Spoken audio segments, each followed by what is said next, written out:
ఎంతమంది ఉంటారండి?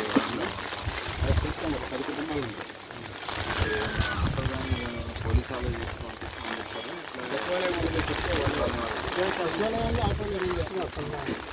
పోలారేపు మీకేం ఖర్చు ఉండదు. మీకు ఆటో కానీ ఏదైనా వెహికల్ కానీ సచివాలయంలో వెహికల్ తీసుకుని వస్తారు. మీరు ఎక్కి పోలారేపు పెద్దగా అక్కడ ఉన్న మంచిగా ఉంటుంది. మళ్ళీ వర్షం పెద్ద అయితే పోలారేపు వర్షం ఎక్కువ ఉంటుంది అక్కడ. మీరు రెడీగా ఉండండి. మీరేం ఉండకూడదు మాకండి ఇక, ఓకేనా? వర్షం పెద్ద వచ్చేసేయండి. అదే చంద్రబాబు నాయుడు గారు, మన ఎంపీ చిన్ని గారు మనందరికి పురమాయించేసి ఎక్కడైతే ఇల్లు మునిగిపోయి దెబ్బతిని ఉన్నారో మమ్మల్ని అందరిని పంపించారు చూసి వాళ్ళ పునరావాసం కల్పించమని. దానిలో భాగంగా ఈరోజు మన వచ్చేన్ గారు అసిస్టెంట్ డైరెక్టర్ గారు, కౌన్సిలర్ గారు, మరొక డైరెక్టర్ గారు, కౌన్సిలర్ గారు, బాబు గారు, పంచరామారావు గారు, బాబు తెలుసుగా మీకు.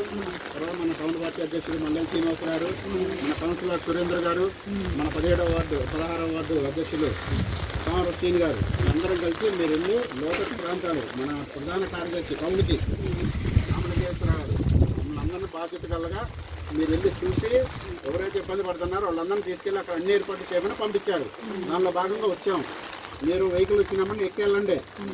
ఉదయం టిఫిన్, మధ్యాహ్నం భోజనం, నైట్ భోజనం, పడుకోవడానికి ఫ్యాన్లు, లైట్లు అన్నీ ఉన్నాయి మంచిగా, సరేనా?